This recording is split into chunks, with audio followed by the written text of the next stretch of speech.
What's up, you beautiful collectors and action figure fans? A long time no see. Thanks for tuning in. It is the one and only Optibotimus coming at you with another video review. And on today's episode, this is something that I honestly did not think I was going to be able to find. A lot of times, these Hammond collection figures, really, you see them, then you never see them again. And that's definitely true with a lot of them in the past. I was very lucky to get the Spinosaurus. But this one I saw in my local Target. Didn't have the money to buy it at the time. So I hid it. That's the secret for all of you guys out there. Find a really good hiding spot and hide your figures. Then come back later and buy it. And it was still there, which I was really kind of surprised about, to be totally honest. But this is the new Hammond collection, Jurassic Park, The Lost World, specifically, I mean, it's Jurassic Park 2, The Lost World, Stegosaurus. This is the one that, if memory serves, and I mean, I would imagine that they're specifically focusing on the scene when Sarah Harding is going around and, oh wait, hold on, what's going on? What's happening here? Is anything gonna happen? Is anything gonna happen? I don't think anything's gonna happen. We got a stare down that's happening. All right, well, that was uneventful. But Sarah Harding, we'll just keep them there in the background.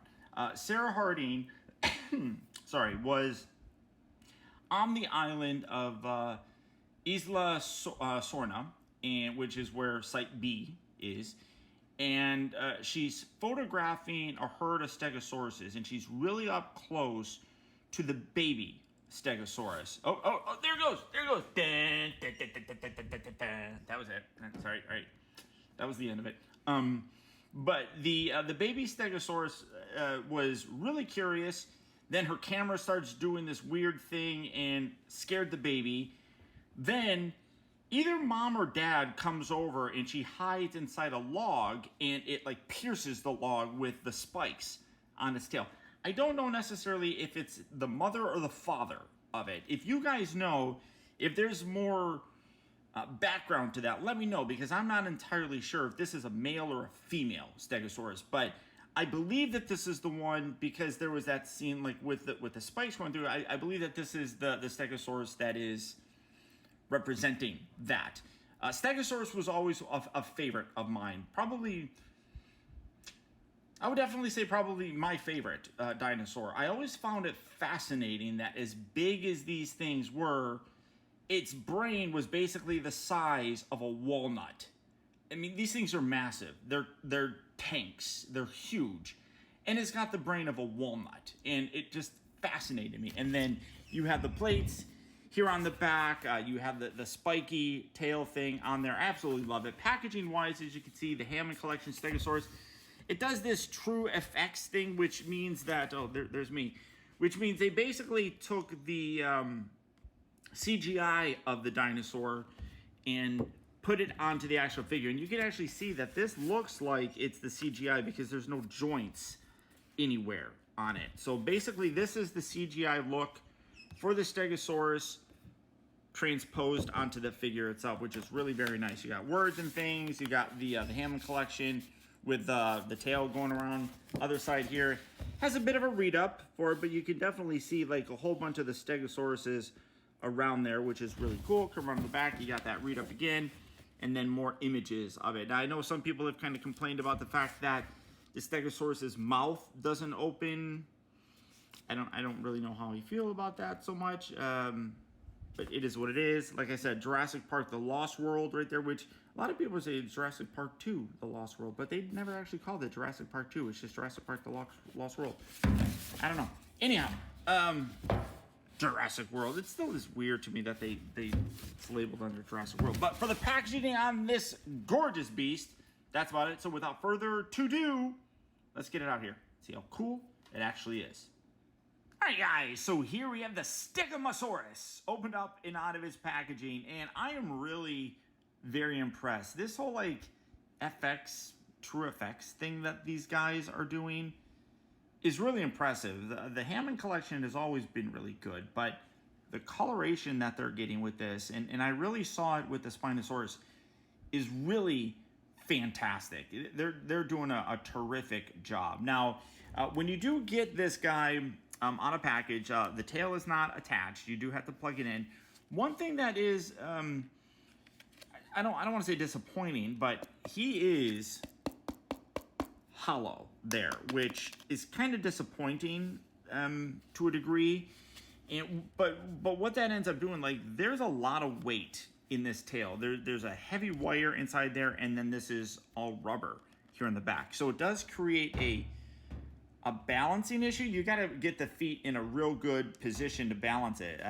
But if you kind of, like, you can kind of, I mean, he wants to fall back. So, like, unless you get these legs in a proper kind of configuration, it's going to be a little wiggly. The other thing that I notice on it is when you look at the top, if you keep these kind of in line with this back, that kind of creates this situation where the paint is off-centered. You look at the other side, that's more in line, so that's more accurate, but this isn't. And then if you rotate that to kind of line that up, that doesn't look as bad. You can kind of make do with it, but again, that's a little bit off. I mean, you can definitely see where it's a little bit off, but then you look at the top, and the spikes, or I'm sorry, the plates are not in line with the rest of his back. So that's something that does kind of, because it realistically should be like that.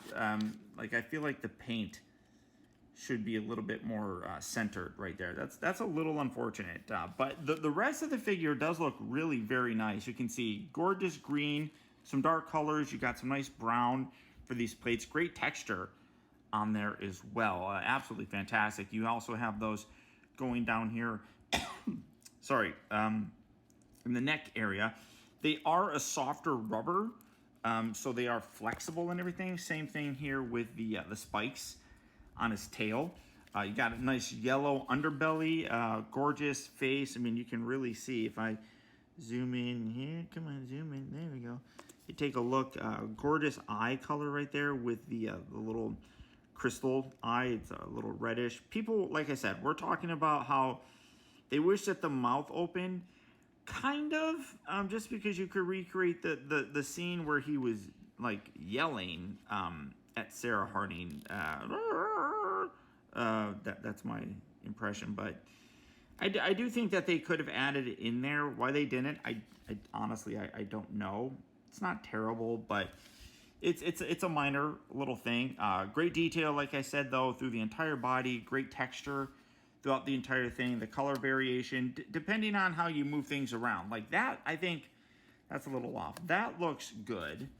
You kind of line up. This is all sorts of, like, not lined up right. I mean, it's like, I don't understand what's going on here, but like there's like no cohesion with the fade from the green to the yellow, and I'm hitting things. I mean, you get them to stand perfectly fine, but like from one end it looks good. Like that tail looks good. This whole thing looks weird. Don't quite understand why they went with that kind of thing. And then the other side, like I said, that's off, but like that looks a little bit better. So there's some definite weirdness, I'm gonna say, with the paint applications on this. It's not that it's it doesn't make the figure bad or anything like that. It's just worth notating as a reviewer.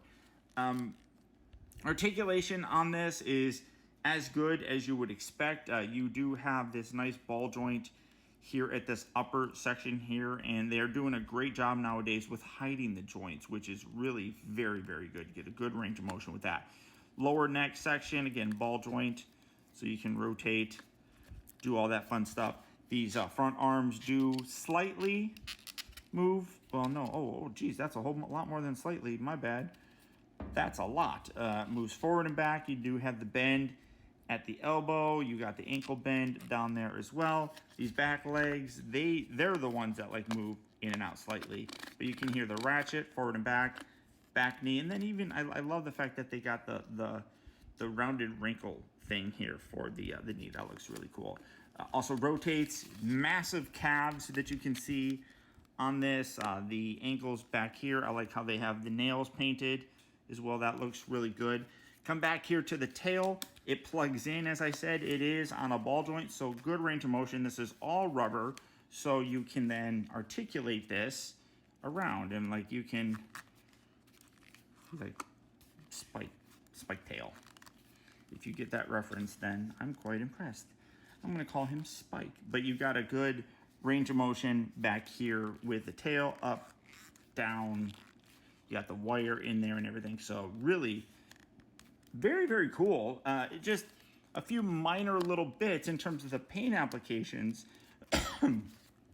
does kind of stand out. It's not enough to dislike the figure or not recommend it or anything of that nature.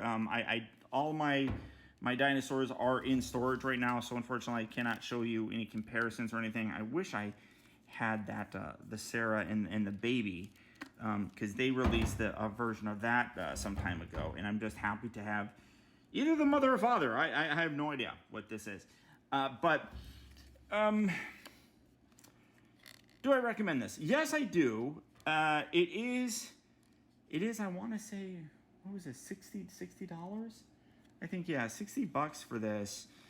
I feel like that's a little high, to be totally honest with you. But one of those things where if I recommend that you don't pick it up until you see it on clearance or something, odds are you're never going to be able to get this, because a lot of these, like I said, the Hammond collection figures always very much sell out, and then Target rarely gets them back. So it's kind of annoying. It's kind of frustrating, but I would recommend picking it up based off of the sheer fact that you might, if you see it in a store, you may not see it again. That's really the only way I can recommend this, just because of the scarcity of it. In general, I would probably wait to, if the price, or if you had a deal or something like that, to be able to get this, because I feel like $60 is too much for this. Because the Spinosaurus was, I want to say, like $60 as well, and that was considerably larger than this. I just like I said, it depends on the circumstances. I think that if you find it in a store and you really want it, I would buy it, because you might not see it again. But I wouldn't. But also, I wouldn't pay full retail price for it. So I don't know, if you have a gift card or something like that. I don't know. I do like it. I think that it's really cool. Adds a lot to the collection. Obviously, very happy to have it. So hopefully this has helped you guys out in some way, shape, or form. I'm just having fun with it. But if you guys enjoyed the video, don't forget there's a like button. Hitting that like button makes me happy, and it gives angels wings. So you should do that. And unicorns will magically come back to life. So bring all the unicorns back to life by hitting that like button. I don't know. Something like that. Science, right? Also, don't forget, leave me a comment. Let me know what you guys think about this guy. And until next time, this is Optibotimus saying adios, au revoir, and I'll be the same.